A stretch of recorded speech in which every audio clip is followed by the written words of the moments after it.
বলো তুমি আমাকে ভালোবাসো। না। ফুল ফুটেছিল মনের বাগিচা।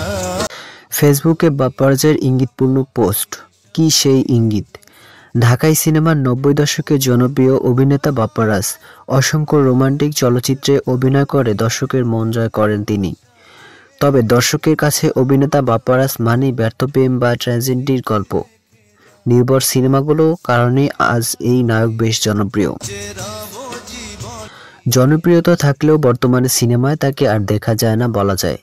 বর্তমানে পর্দার বাইরে রয়েছেন তিনি, তবে মাঝে মধ্যেই সামাজিক যোগাযোগ মাধ্যমে নিজের মতামত প্রকাশ করতে দেখা যায় তাকে। তার সেসব মতামত নিয়ে আলোচনা চলে নেটিজেনদের মাঝে। সম্প্রতি এক ফেসবুক পোস্টে তিনি লিখলেন, অন্যের ঘর পুড়লে তবলা বাজাও, এখন নিজের ঘর পুড়ছি কি বাজাবা। সেখানে অনেকেই অনেক রকমের মন্তব্য করেছেন। অভিনেতাকে অনেকেই প্রশ্ন করেছেন কার উদ্দেশ্য এসব বলেছেন তিনি। যদিও বাপ্পারাজ পোস্টের পর আর কিছু জানাননি। এই পোস্টে একজন লিখলেন, বাজানোর সবকিছুই পুড়ে গেছে ভাই। আরেকজন লিখলেন, সবাইকে হলিউডে যেতে বলেন, এইখানে পুড়ে সব শেষ হয়ে যাক।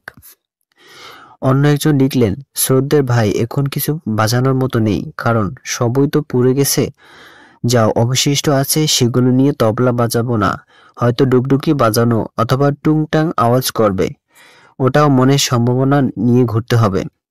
কোন অপরাধে আমার প্রেমের তরিয়া কুলে ভাসালে, তুমি যাও চলে যাও, শুধু স্মৃতি রেখে যাও, তোমার স্মৃতি স্মরণে বেঁচে রব জীবনে।